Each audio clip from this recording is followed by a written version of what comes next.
O tema de hoje é um tema que muito tocou meu coração, porque a vida cristã está cheia de fases e tem momentos que você está melhor, pior, e ele trata muito disso, que é intimidade versus familiaridade, como está o seu relacionamento com Deus.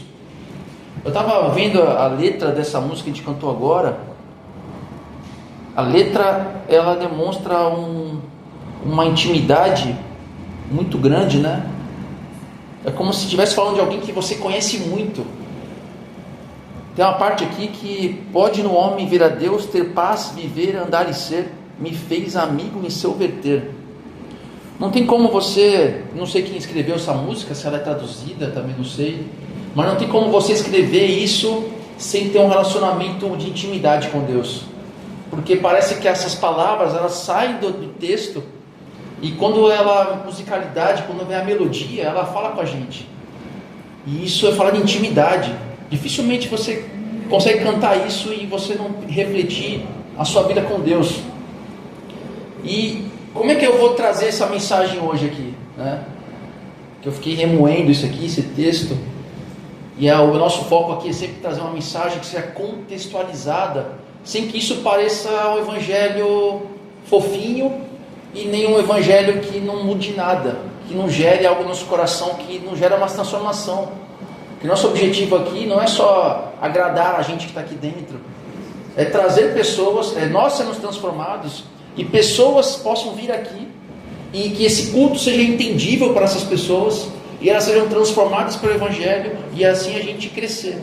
Não que a gente quer ser uma empresa, mas a gente gosta tanto da mensagem, ela muda a gente tanto, a gente não pode guardar isso com a gente, a gente não deve. Então todas as formas de propagar esse Evangelho, quer seja nas mídias sociais, quer seja no nosso relacionamento, a gente precisa fazer isso. Por quê? Aqui eu vou trazer aqui um contexto para a gente poder entender a mensagem hoje. Porque como é que a gente tem analisado a nossa realidade? Hoje, o meio da nossa pirâmide das pessoas, dos relacionamentos, são aqueles que nós chamamos de geração Z. Então a geração Z é aqueles que nasceram em 95 até 2010. Não é seu caso, né, Cláudio? Não está nesse hall aí de pessoas. E muitos aqui não nasceram nessa época, né? Eu quase nasci nessa época, pertinho. Eu sou millennial, né? Anos 80, assim, acho a grande massa que é anos 80. Então tem os millennials, geração Z, daí temos agora a geração alfa. Então por que eu estou falando disso? Como a geração Z é a base aí, são as pessoas que estão agora na frente de trabalho, né? Pessoas que a gente tem até dificuldade, a gente tem conflito, eu falo assim, caramba, essas pessoas, né, não gostam de trabalhar, não tem apego, mas a gente precisa entender, por mais que a gente não vive essa geração, a gente precisa entender o contexto da geração, porque como é que a gente pode falar do Evangelho para essas pessoas, criar uma relação de vínculo que elas entendam o Evangelho? A gente não pode falar com essas pessoas da mesma forma que nós entendemos o Evangelho. Nós precisamos ser eficazes na transmissão do Evangelho. Mas não só isso. Talvez nós não sejamos a geração Z, mas a gente está tão imerso nessa geração, nessa cultura, porque se ela é a base dos nossos relacionamentos, né? O marketing tem que atingir essas pessoas. Então o marketing, a cultura, a mídia, a forma de levar mensagens, a forma de transmitir verdades relativas a esse público, acaba nos atingindo e nos moldando também. Então, por mais que o foco não seja a gente, nós nos moldamos dessa geração e começamos a viver como se fôssemos geração Z. Apesar do Cláudio não fazer parte. Está quase ali, né? Mas não faz parte da geração Z. E qual que é essa característica? Para a gente poder falar de intimidade e familiaridade. Nós vivemos essa geração Z, geração alfa agora, uma geração que não é mais online, é on-life. A pessoa traduz a vida que ela tem nas mídias sociais para a vida real. E como é que é essa tradução dessa vida online para a vida real? As pessoas acabam tendo uma vida idealizada porque ela não consegue ser aquilo no dia a dia. Ela tem dificuldade em relações interpessoais, ela tem dificuldade de expressar, porque ela não quer desafios, ela não quer encarar consequências. Então ela acaba querendo ser aquilo que ela é nas mídias sociais. Então ela é uma pessoa mais ousada, uma pessoa mais para frente nas mídias sociais, só que ela não consegue ser isso no dia a dia com as pessoas. Então isso gera isolamento, isso gera tristeza, gera depressão, gera aflição, porque ela não consegue viver a vida idealizada. Fora tudo isso, aquilo que a gente já sempre comenta aqui, essa geração e também a cultura que quer trazer essa geração para o seu contexto, é uma cultura que tem 3 aspectos muito importantes, que a gente vai falar disso hoje aqui. Tudo tem que ser rápido, tudo é provisório e tudo é facilmente substituível. Tudo é rápido, tudo é provisório e tudo é facilmente substituível. Lembra vocês que nasceram na década de 80 ou menos, ou mais longe, né, que isso? Cara, eu tinha uma televisão em casa que minha mãe comprou, meus pais compraram quando eu nasci, em 82. Na época não tinha os exames como tem hoje, que a gente descobre o sexo logo no início, né? Então não sabiam se era homem ou mulher, né? E aí nasceu o menino, e aí comprou a TV. Então vamos dar o nome da TV, um nome que seria uma menina. Então era Ana Paula, a TV. E cara, ficamos 2 décadas na televisão. 2 décadas. Ela fazia parte da gente. Lembra vocês? As coisas tinham mais durabilidade. As coisas permaneciam mais tempo. Como é que a gente faz hoje? Hoje as coisas nem quebram para a gente trocar. É só a tecnologia ficar um pouquinho mais atrasada, a gente já dispensa. A gente não tem mais interesse. Não precisa quebrar para a gente trocar.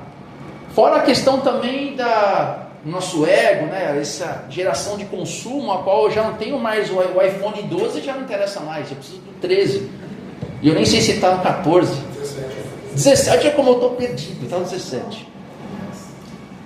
Então a gente já estou desatualizado. Eu preciso estar ostentando o melhor para poder as pessoas verem que eu tenho o melhor. Então, essa rapidez das coisas. A gente também tem a questão do conhecimento. Lembra vocês, anos 80, anos 90? A gente sabia a notícia pelo Jornal Nacional ou pelo jornal que nossos pais assinavam, se assinavam. Então a gente lia o jornal para saber as notícias do mundo. A gente não sabia nada. Hoje a gente sabe tudo de tudo e quer comentar sobre tudo, somos especialistas de tudo. Não tem um assunto que a gente não é especialista. Não, isso aqui eu comento, isso aqui lá, política eu comento, vou falar disso do que eu comento, vou falar de coisa lá no Irã, eu comento, vou falar do Trump, eu comento, tudo eu sei, tudo sabemos. Mas é tudo superficial. Então é rápido, provisório e facilmente substituível. Só que isso que a gente tinha, né, acabamos trazendo para a nossa vida real, aquilo que a cultura colocou como nossos relacionamentos, nossa forma de enxergar as coisas, nós trouxemos para a vida real. Então nós tratamos como rápido, provisório e facilmente substituível pessoas, compromissos e até valores. Então as pessoas são facilmente substituídas, facilmente a gente tem um relacionamento aqui, daqui a pouco não tem mais, a gente troca isso, a gente falou isso na semana passada sobre essa questão. Nossos compromissos são meramente compromissos vagos. A gente vê a destruição do casamento, a destruição de vários fatores que são importantíssimos, são destruídos porque os valores já não importam mais. E o mais interessante disso tudo é que essas questões moldam a nossa fé e a nossa forma de sermos igreja. Então, em vez de nós pregarmos isso como uma maldição do nosso tempo, nós pegamos esses conceitos e revestimos de Bíblia e começamos a usar esses mesmos conceitos para falar em nome de Deus. Então você vem na igreja porque as pessoas estão ansiosas por propósito, por sentido. Porque a vida, quando é rápida, provisória, substituível, as pessoas perdem o senso da própria vida. Porque como tudo é rápido, não há tempo para parar e pensar em quem eu sou e para onde eu estou indo. Não tem tempo. Todas as coisas são rápidas demais. E nós, como igreja, em vez de sermos contraculturais e falarmos que isso é uma maldição do nosso tempo e voltarmos para as Escrituras, que as Escrituras têm a verdade para esse tempo que nós vivemos, nós utilizamos a mesma estratégia para atrair pessoas.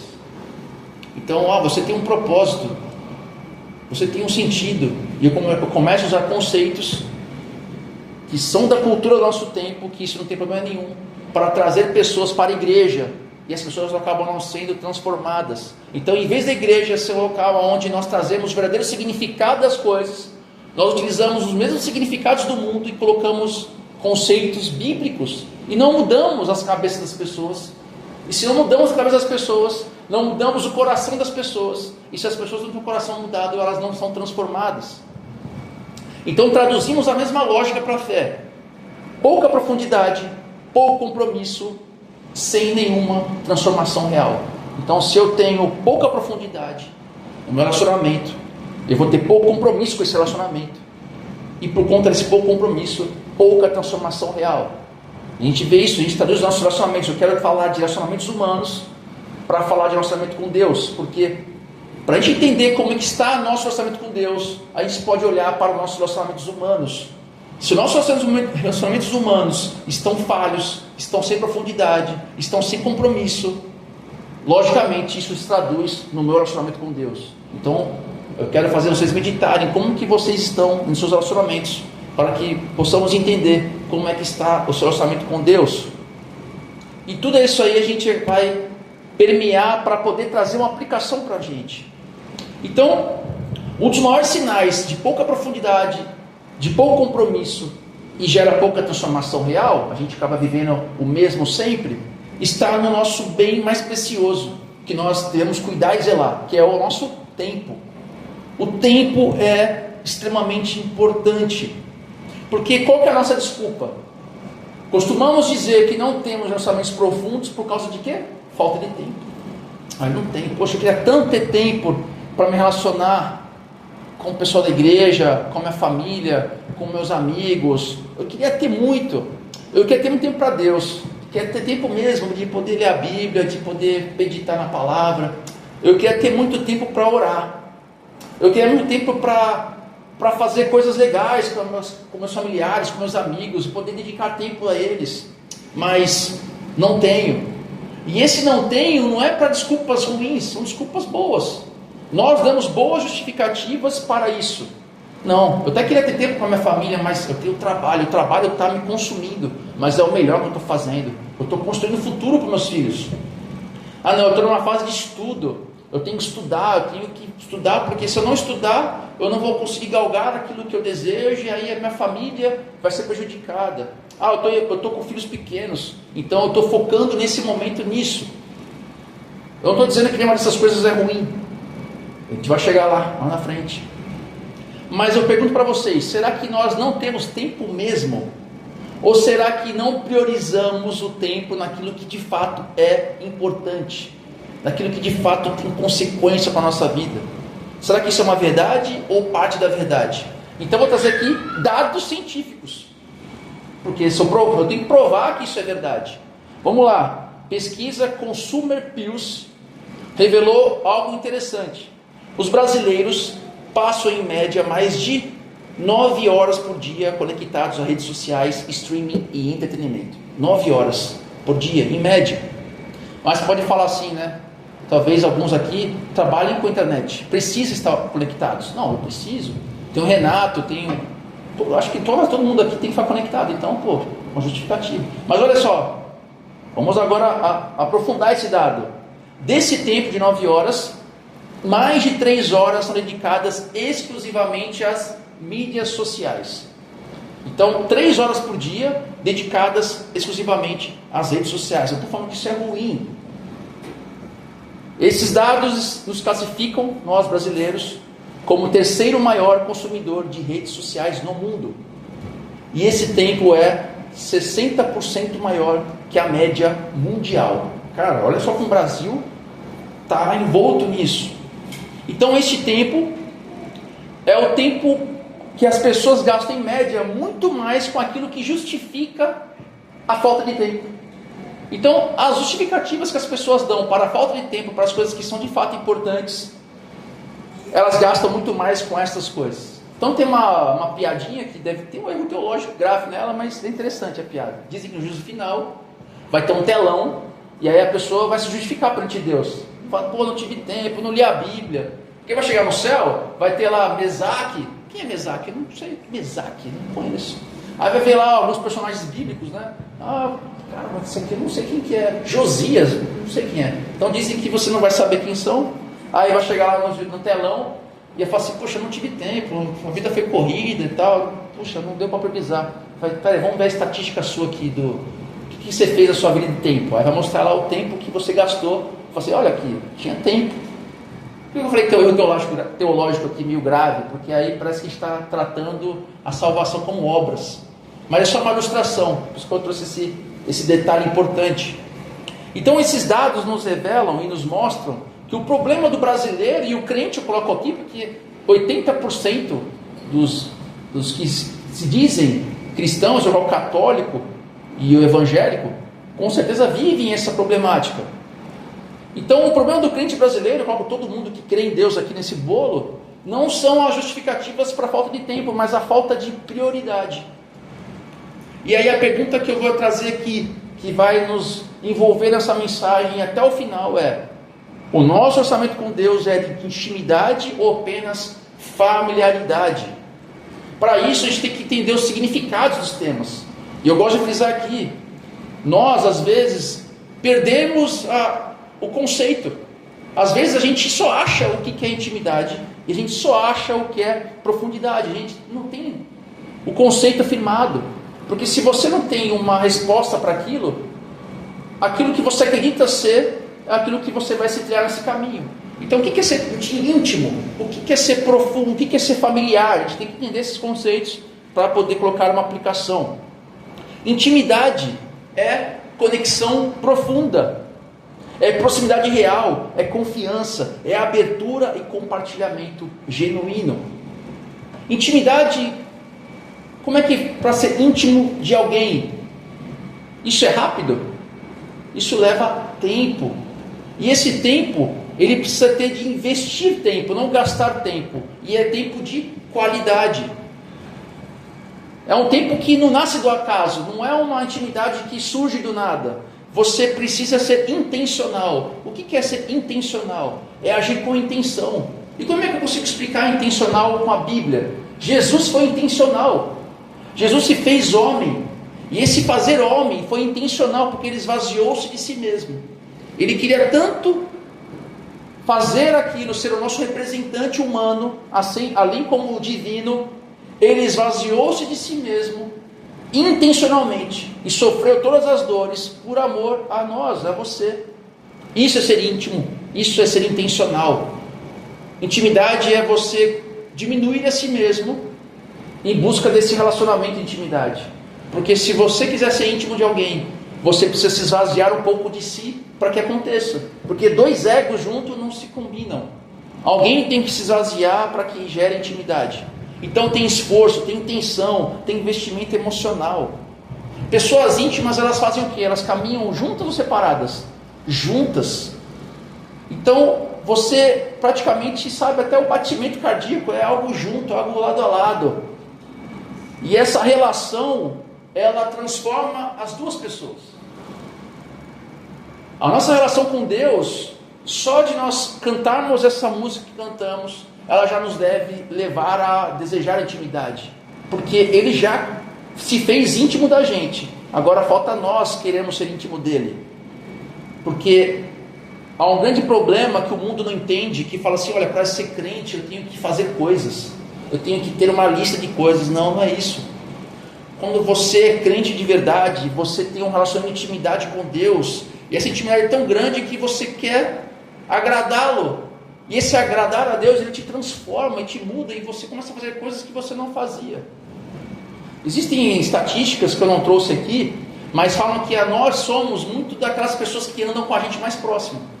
Então, a nossa vida, como é que funciona? Nós temos nossos pais, e nossos pais nos formam, e a gente pega características dos nossos pais. Não é isso? E a gente vai crescendo, vai para a escola, casa.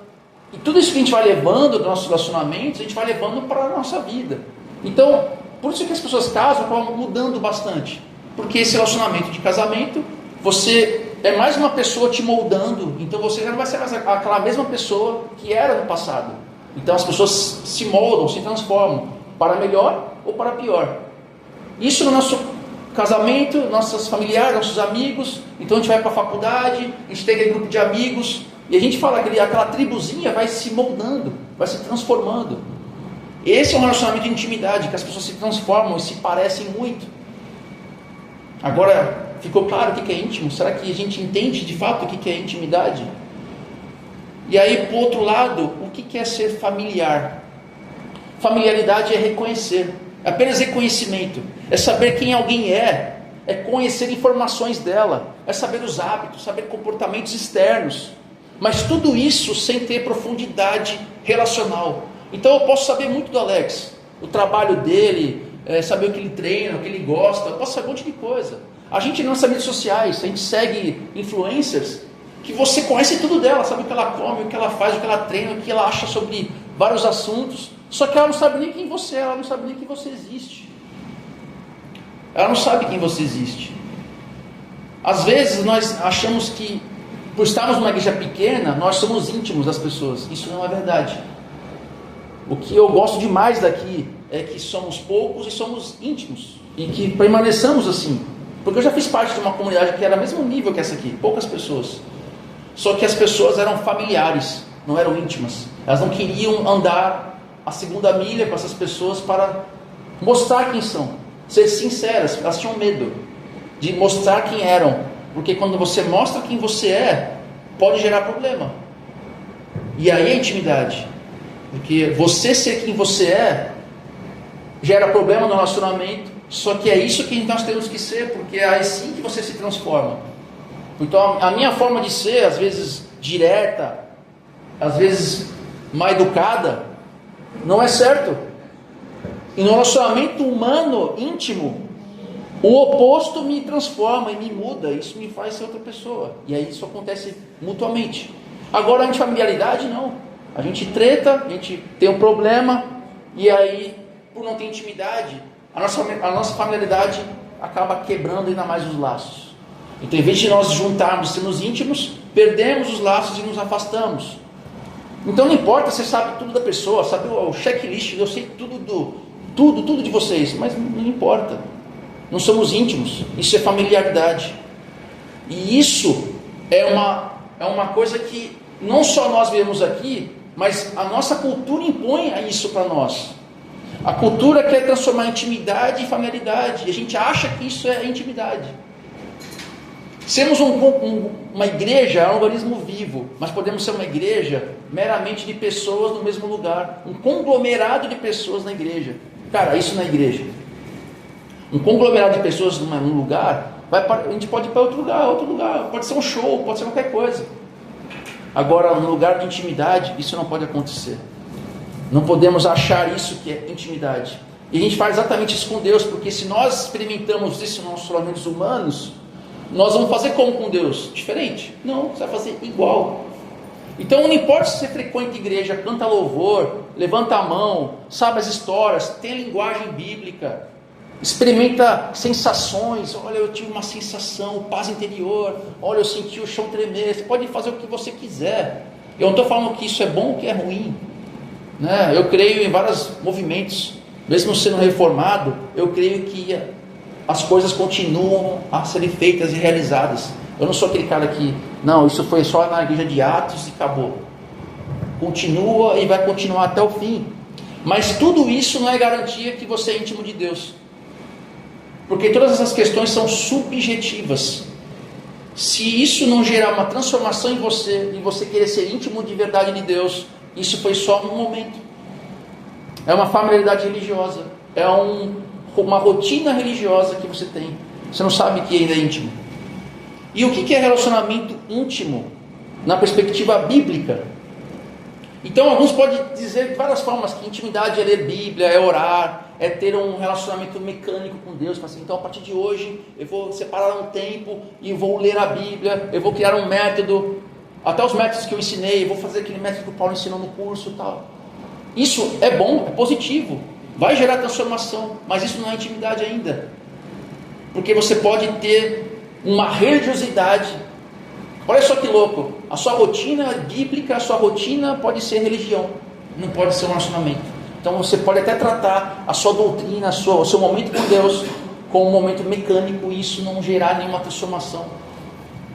Eu já vivi muito disso na vida com Deus, nessa de leitura, de estudar, a gente começa a tratar Deus como se fosse uma anatomia. É como se eu estivesse fazendo um exame de ml em Deus. Ah, peraí, a doutrina é isso aqui, tal, então beleza. Não, está errado. Não podemos nos esfriar. Outros vão falar que fazer o bem, boas intenções, olha, eu sou um cara que ajuda as pessoas, isso é relacionamento com Deus. Outros podem achar que não, participar de uma igreja, participar de rituais é ser relacionamento com Deus. Outros vão falar que não, igreja é desnecessário, eu sou igreja. A gente já ouviu muito isso aí, né? Não, eu sou igreja. Eu não preciso de um templo, porque eu sou igreja. E aí você se separa das pessoas porque você é igreja. Isso é uma mentira, isso não é relacionamento com Deus. Sensação. Aquelas pessoas que tratam a Deus como fast food. Minha religião com Deus é fast food. Preciso, passo no guichê, peço, levo embora. Isso não é intimidade com Deus. Não, eu tenho minha oração com Deus, eu bato um papo com Ele, eu peço as coisas, Ele me dá, tal. Isso não é relacionamento com Deus. Talvez a gente não faça nada disso, mas a gente conhece pessoas que fazem isso. O que nós temos que tocar no coração? Falar das verdades bíblicas, porque isso não traduz relacionamento. Precisamos explicar para essa pessoa, da mesma forma que eu estou falando para vocês. Relacionamento entre pessoas traduz o meu relacionamento com Deus. Então na Bíblia fala da seguinte forma: no Antigo Testamento fala que conhecer é relacionar-se. Você frequentar algo não é relacionamento, é meramente um ato simples de fazer parte. Então a palavra hebraica de relacionar, de conhecer, ele trata como se fosse algo profundo, algo pessoal, algo que é experiencial, algo que te comove por dentro e te transforma por fora. Jeremias 9, 23, 24 diz assim: assim diz o Senhor, não se glorie o sábio em sua sabedoria, nem o forte em sua força, nem o rico em sua riqueza, mas quem se gloriar, glorie-se nisto, em compreender-me e conhecer-me, pois é destas coisas que me agrado, diz o Senhor. Mesmo no momento onde havia o sacrifício do templo, mesmo onde havia o ritual judaico, isso Deus já falava, cara, tudo isso aí não é nada, o que me agrada é conhecer-te. Isso agrada a Deus. A gente vê também que em Gênesis 4:1, quando fala de conhecer, é uma intimidade tão grande que ele associa até mesmo com um relacionamento entre união de cônjuges. 4:1, toda vez que a Bíblia fala no Antigo Testamento, ele conheceu a sua esposa, ele conheceu, é relacionamento íntimo, envolve união, entrega e compromisso. Isso é intimidade. Mas isso não é só no Antigo Testamento. O Novo Testamento vai ainda mais longe, porque a palavra grega para isso traduz ainda mais forte essa ideia. Jesus diz assim: esta é a vida eterna. Conhecer o único Deus verdadeiro e a Jesus Cristo que o Senhor enviou. João 17, 3. Jesus aqui está falando assim: olha, a vida eterna é, faça um curso de discipulado em 4 semanas. Não é isso. Ele fala o seguinte, cara, é conhecer a Deus e a Jesus Cristo que o Senhor enviou. Somente quem conhece a Deus é que ele conhece a Jesus. Então é comunhão. Em Atos, a gente fala que a gente vê lá em Atos que os da igreja eram conhecidos como os do caminho. Olha que nome legal, a gente continuasse esse nome.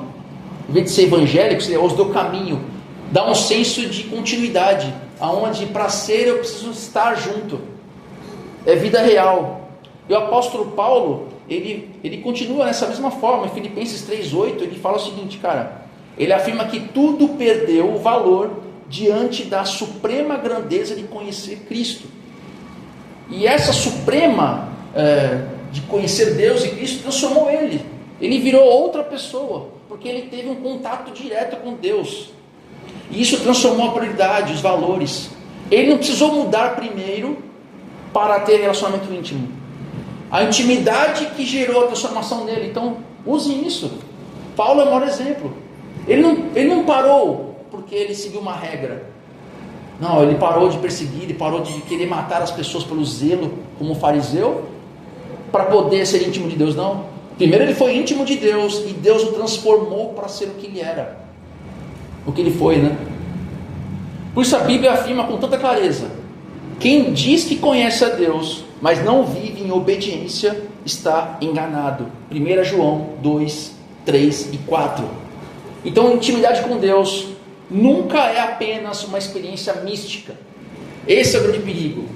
Achar que cristianismo é você vir aqui na igreja e ter uma experiência mística e sair daqui, nossa, essa pregação, nossa, esse louvor, a Andressa cantou. Quando a Andressa abriu a boca, o meu coração amoleceu demais. Nossa, foi incrível. E realmente isso é bom, não estou falando que isso é ruim.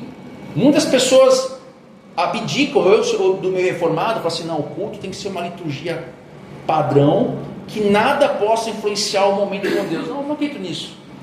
Temos que ter equilíbrio, só isso. Mas isso não traduz experiência, não traduz nada se não tiver transformação de mente, de coração e da vontade. Porque quando há uma metanoia, a transformação da mente e da vontade, o que vai acontecer com a vida da pessoa? A prática dela vai ser transformada. Você não vai conseguir ser de novo o Alex que você era, por mais que você tente. Você vai ter uma militância interna do Alex antigo para o Alex novo. Fala assim, caramba, eu estou numa crise de existência, porque eu não sou assim, cara. Eu quero ser um maluco, mas eu não consigo. Paulo fala isso em Romanos, né? Que ele tem esse conflito do que ele era e do que ele é. Mas o nosso inimigo é astuto, né? O diabo, ele é astuto, ele existe. Então qual que é o perigo aqui? O perigo da falsificação da intimidade. Isso é um grande perigo. Você pode perguntar, por que o Paulo está insistindo tanto nisso? Parece que é óbvio, né, cara? Temos que ter um relacionamento profundo com Deus. Por isso eu quero contextualizar com o nosso tempo, para que isso esteja sentido para vocês. E essa é a questão, porque eu estou trazendo isso para vocês.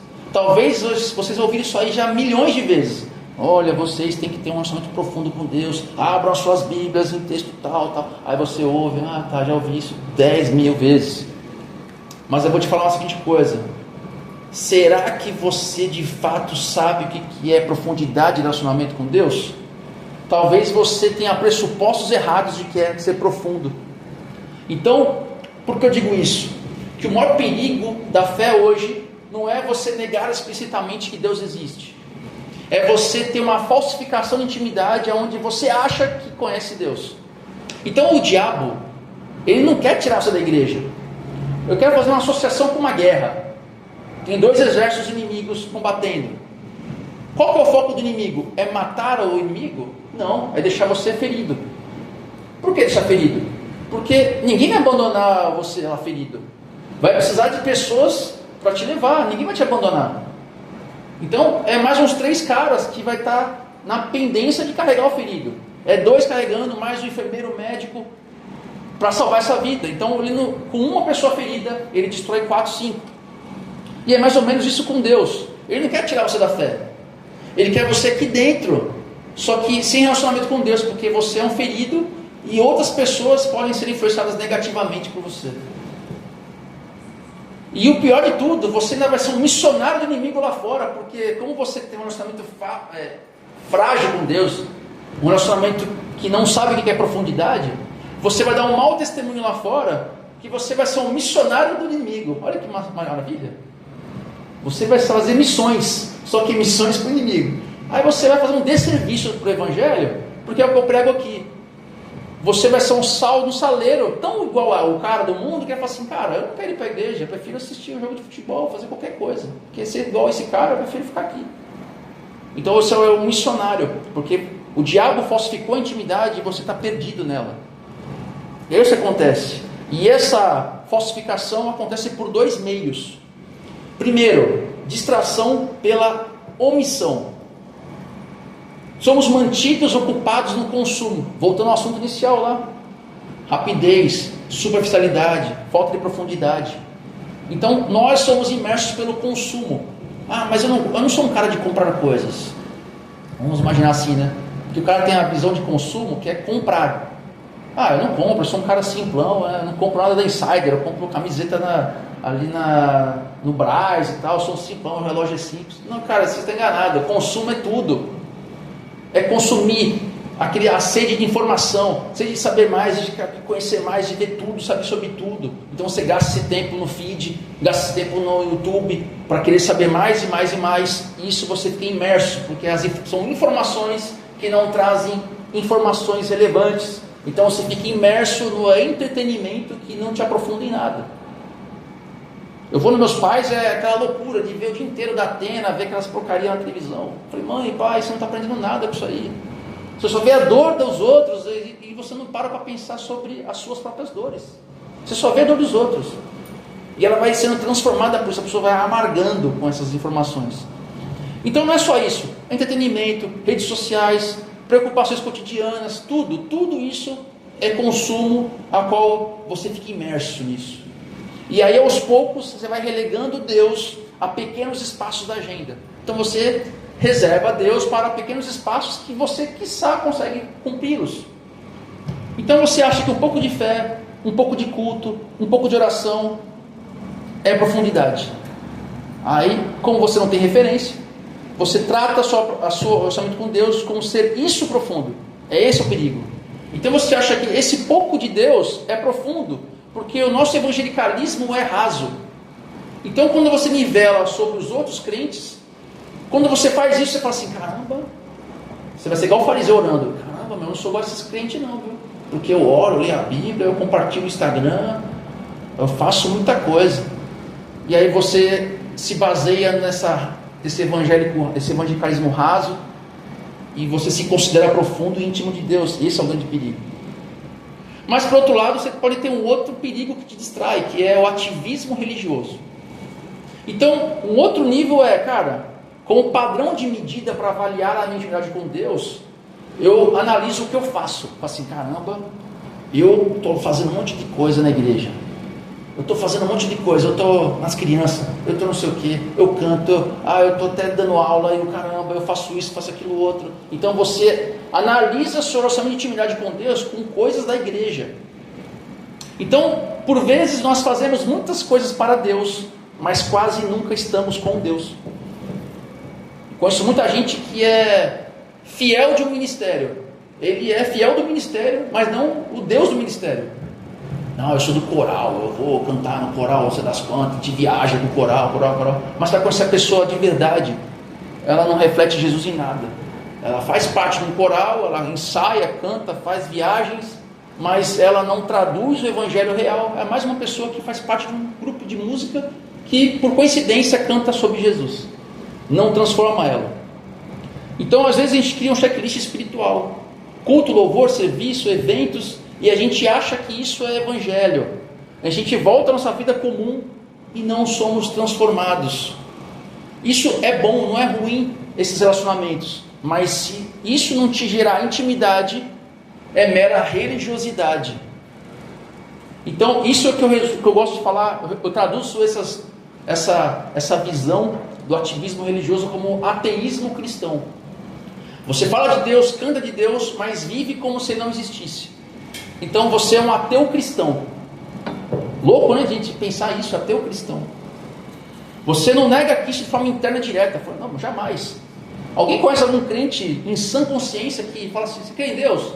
Você é evangélico? Sou. Você crê em Deus? Não conheço. Se tiver um cara desse, pode levar para a internação, ele não está bem. Mas a vida da pessoa traduz o que ela fala. Então o relacionamento com Cristo, qual é a estratégia do inimigo de deixar você ferido? Eu vou te deixar tão perto de Deus para que você se aparente como cristão, mas suficientemente longe para não ser íntimo dele. Então ele vai te deixar numa distância tão perto de Deus, um braço de distância, que você conhece, se identifica a Jesus de qualquer lugar, até no escuro. Jesus é assim, porque ele está essa altura, 1,80m, tal, é Jesus, mas você não conhece ele. Você está pertinho, mas não é íntimo.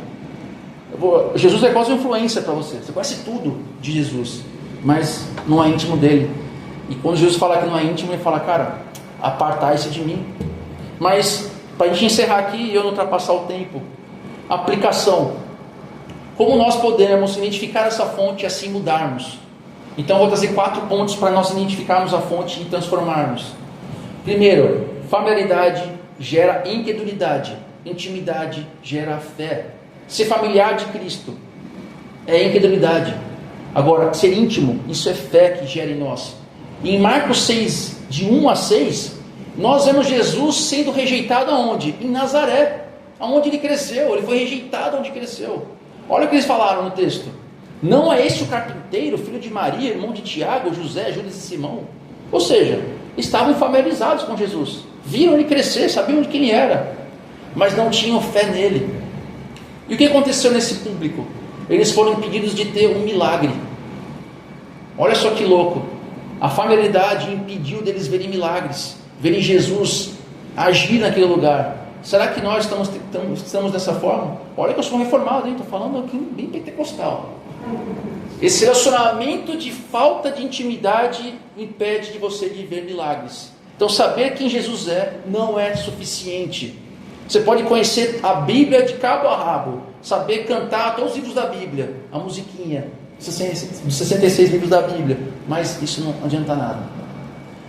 O segundo é, familiaridade gera desvalorização, intimidade gera valor. Quando você é íntimo, você valoriza esse relacionamento. E a familiaridade não. Familiaridade é um acostumar, é rotina, é aquele casamento que já está rotina, aquilo que você tinha, a gente faz aquelas brincadeiras, aquilo que você não fazia quando você namorava, agora já casou, agora se faz, né? Né, Paula? Você está falando de mim, né? Estou dando mau testemunho, então. Porque você já está familiarizado. Você não tem um desejo de dar mais passos, de ser mais íntimo. Você já alcançou o ápice. Então tá tudo certo. Agora já foi. Agora você vai me conhecer de verdade. Então a intimidade gera valor. Quanto mais íntimo, mais valor. Terceiro, familiaridade cria um falso Cristo. Intimidade cria Cristo em nós. Quando não buscamos intimidade real com Deus, você cria um Deus falso. Porque se você... Olha só o contrassenso. Como é que pode você ser um crente e não conhece as Escrituras? As Escrituras é a base do relacionamento com Deus. Então, se você não se relaciona com Deus, o seu Cristo é moldado aos seus valores, ao que você acha que é. Ou seja, é um Jesus com a sua cara, uma máscara sua. Um Jesus da sua cara, um Jesus que é o seu espelho, ele não te confronta, porque é você mesmo. Ele só concorda. Vai lá, Felipe, é isso aí, estou contigo. Aí você fala assim, esse Jesus todo mundo quer, é uma maravilha. E o último é, familiaridade se contenta com alimento raso, intimidade é fruto de alimento sólido. E é o que eu falei agora há pouco, Hebreus 5, 11 e 14, nos lembra que muitos permanecem espiritualmente imaturos, porque se contentam apenas com o básico. Olha lá o texto, quem se alimenta de leite ainda é criança, e não tem experiência do ensino da justiça. Mas o alimento sólido é para adultos, os quais pelo exercício constante tornaram-se aptos para discernir tanto o bem quanto o mal. Então, como é que você diz que tem relacionamento com Deus, se você nem procura o básico para entender Ele? Você terceiriza a intimidade. Então você conhece Deus por terceiros. A gente reclama dos católicos que tem um intercessor, tem um sacerdote. Mas você adota o pastor, o líder da igreja, como seu sacerdote, como seu papa da igreja. Isso é errado. Você tem acesso às Escrituras. Conclusão. A pergunta final não é se você frequenta, se é membro da igreja, se conhece a Bíblia, ou se tem uma linguagem de crente. A pergunta é, você é íntimo de Jesus ou apenas familiarizado? E eu quero só ler um texto para a gente encerrar aqui. Ezequiel 47. Deixa eu ver se eu tenho aqui aberto. Ezequiel 47, de 1 a 12, para vocês refletirem. Ezequiel 47, de 1 a 12. Depois disso, o homem me levou de volta à entrada do templo. Ali, notei que jorrava água para o leste, por debaixo da porta do templo, e passava à direita do altar, do lado sul. Ele me levou para fora do muro pela porta norte e me conduziu até a entrada leste. Ali vi que a água corria pelo lado sul da porta leste. O homem me conduziu pela água e enquanto caminhávamos ele ia medindo. Quando percorremos 500 metros, ele me levou para outro lado do rio. Ali a água chegava aos meus tornozelos. Ele mediu mais 500 metros e atravessamos o rio novamente. Dessa vez a água chegava a meus joelhos. Depois de mais 500 metros, chegava à minha cintura. Então ele mediu mais 500 metros. E ali a água era um rio profundo. Fundo o suficiente para atravessar a nado, mas fundo demais para atravessar a pé. Não vou prosseguir aqui para a gente não estender mais. Mas esse texto aqui, se nós conectarmos com João 4,14, nós vemos que Jesus é essa água de profundidade. É a água viva. Se você não tem referência de profundidade, é igual uma criança que leva na praia a primeira vez. Ela vai achar que a água na canela é a água mais profunda que ela já viu. Ela vai ter medo, porque ali é a água mais profunda. Se você nunca avançou, você não sabe o que é profundidade. E aqui, nós somos levados para que sejamos profundos. para que chegamos numa profundidade onde a gente fique imerso, a gente sinta que realmente entregamos tudo ali. E nesse relacionamento de intimidade, de profundidade, é que traz vida e cura, porque essa água que é a água da profundidade, que é a água viva de Jesus, além de saciar a sede, ela nos cura. Então Jesus nos chama para sairmos da expectativa, sairmos da multidão, e entremos nessa água de profundidade e nos transformemos. Então, para isso, irmãos, possamos querer essa intimidade. Ela exige tempo, prioridade, rendição, transformação. Cuidado com o tempo. O tempo não podemos guardar o tempo, ele não pode ser recuperado. O tempo não tem como recuperar. Não se contente em uma fé superficial. Não se contente com isso. Que você possa ser transformado e no final de tudo, ele fala para você assim: olha, eu te conheço, venha para o meu seio, eu conheço, eu sei quem você é. Não sejamos aquelas pessoas que, olha, eu fiz tantas coisas, eu preguei o seu nome, eu fiz curas, e ele fala assim: cara, nunca te vi, eu não te conheço. Que não seja esse o nosso fim. Amém? Vamos fechar nossas frontes. Deus Pai, te louvamos, Deus. Pai, hoje é um dia de ceia, Deus, um dia de festa, uma festa solene, Pai, que nós estamos à mesa, e na Tua cultura, Pai, que Ele nos ensina com a Tua palavra, sentar à mesa é um gesto de intimidade, é um gesto de estar junto. Ó Deus, queremos sentar na Tua mesa, Pai. Quero dizer aqui, se alguém essa manhã sente que tem um relacionamento familiar contigo, que reconhece que está longe, reconhece que já foi íntimo um dia, mas parece que se mudou para outro país e está longe do Senhor, Pai. Ou então que o relacionamento contigo virou meramente algo físico, algo mecânico. A palavra já não fala mais com essa pessoa, Deus. Que nessa manhã haja cura e transformação, Pai. Que ela possa entrar em águas profundas do Evangelho, possa se relacionar contigo, que ela tenha prazer de propagar isso para as pessoas, para que as pessoas também experimentem a vida com Deus, de vida e transformação, de cura, Pai, de intimidade. Não queremos viver como em Nazaré, Pai, que conhecia a Ti de ver e não viram o milagre de Deus na vida delas. Eles não viram que estava ali andando com eles o Deus vivo, encarnado. Eles não viram isso, eles não perceberam isso, Pai. Não queremos ser como a cultura, Deus, que vê Jesus em todo lugar, mas não se converte a Ti. Não sejamos iguais, mas que nós também não nos contentemos de deixar esse mundo dessa forma, que o Senhor usa nós como instrumento de transformação do mundo.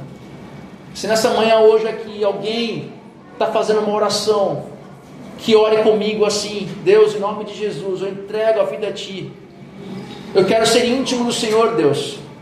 Eu quero, Pai, a partir de hoje não ter um relacionamento meramente mecânico, meramente parcial. Eu não quero ser um crente normal, eu quero ser um crente contracultural. Que em nome de Jesus me transforma, em nome do Senhor Jesus. Amém. Graças a Deus.